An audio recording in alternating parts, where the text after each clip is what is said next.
Hello दोस्तों, ये है देसी मार्टनी और अब आप देखेंगे मेरे साथ एंटरटेनमेंट की 5 बड़ी खबरें डेली पंच में। तो आइए शुरू करते हैं। बिग बॉस के फैंस के लिए इस बार थोड़ी बुरी खबर है क्योंकि इस बार बिग बॉस 1 महीने की देरी से टेलीकास्ट होगा। इसके अलावा कुछ अपडेट सामने आए हैं। बताया जा रहा है कि इस बार बिग बॉस की थीम जंगल होगी। इसके लिए 30 कंटेस्टेंट को चुना जाएगा और इनमें से 16 कंटेस्टेंट को शॉर्ट लिस्ट करके अंदर भेजा जाएगा और इन 16 कंटेस्टेंट में से भी 13 कंटेस्टेंट सेलिब्रिटीज होंगे और 3 कॉमनर्स। इसके अलावा इस बात का भी ध्यान रखा जाएगा कि घर में पूरी तरीके से सैनिटाइजेशन हो और सोशल डिस्टेंसिंग का ख्याल रखा जाए। एक बात और सामने आ रही है कि इन 16 कंटेस्टेंट को अंदर तभी भेजा जाएगा जब इनका कोरोना टेस्ट नेगेटिव आएगा। सुशांत की डेथ के 13 दिन बाद उनके परिवार ने एक स्टेटमेंट जारी की है। इस स्टेटमेंट में बताया गया है कि सुशांत की याद में उनके पटना वाले घर को मेमोरियल बनाया जाएगा। इस मेमोरियल में सुशांत से जुड़ी कई ज़रूरी चीज़ें रखी जाएंगी जिसे उनके फैंस देख सकते हैं। इसके अलावा इस स्टेटमेंट में ये भी बताया गया है कि सुशांत सिंह राजपूत के नाम पर एक फाउंडेशन बनाया जाएगा। इस फाउंडेशन में साइंस, सिनेमा और स्पोर्ट्स से जुड़े यंग टैलेंट को बढ़ावा दिया जाएगा। रणबीर कपूर अब जल्द ही कबीर सिंह डायरेक्टर संदीप रंगा रेड्डी के नेक्स्ट प्रोजेक्ट जो कि गैंगस्टर ड्रामा होने वाली है में नजर आ सकते हैं।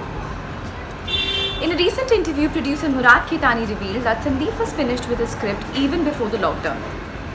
हालांकि लॉकडाउन के चलते वो ये स्क्रिप्ट एक्टर्स को नरेट नहीं कर पाए और इसीलिए अब रणबीर कपूर और मुराद वेट कर रहे हैं संदीप के हैदराबाद से लौटने का और उनको स्क्रिप्ट नरेट करने का।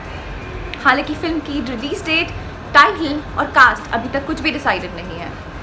14 जून 2020 को सुशांत सिंह राजपूत जल गुजरे। हालांकि फाइनल पोस्टमार्टम रिपोर्ट इस बात का पुख्ता सबूत है कि सुशांत की मौत वाकई एक सुसाइड केस है और किसी भी किस्म का शक व शुबा रहने की गुंजाइश नहीं है।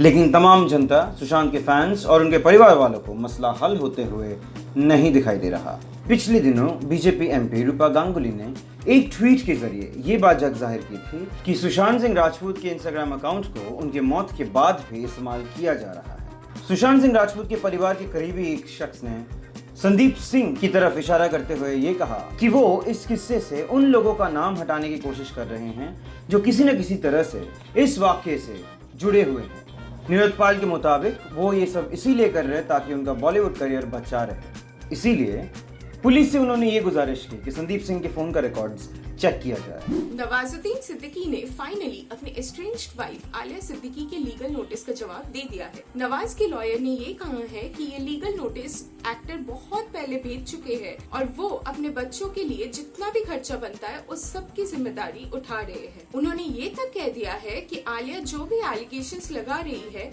ये एक वेल प्लान्ड स्लैंडर कैंपेन है। आलिया ने कुछ दिनों पहले कहा था कि ना ही नवाज से उनको अपने लीगल नोटिस का जवाब मिला है और ना ही उनको कोई भी पैसा मिल रहा है अपने बच्चों की स्कूल की फीस भी भरने के लिए। आलिया ने ये भी कहा था कि अपना कार्ड बेच के वो सारा खर्चा उठा रही है। अब उन्होंने कहा है कि इस लीगल नोटिस का जवाब भी वो बहुत जल्द भेजेंगे। ये थी आज की सबसे बड़ी खबरें। एंटरटेनमेंट वर्ल्ड से जुड़े और भी खबरों के लिए देसी मार्टिनी को फॉलो करें और इस चैनल को सब्सक्राइब करना बिल्कुल न भूलें।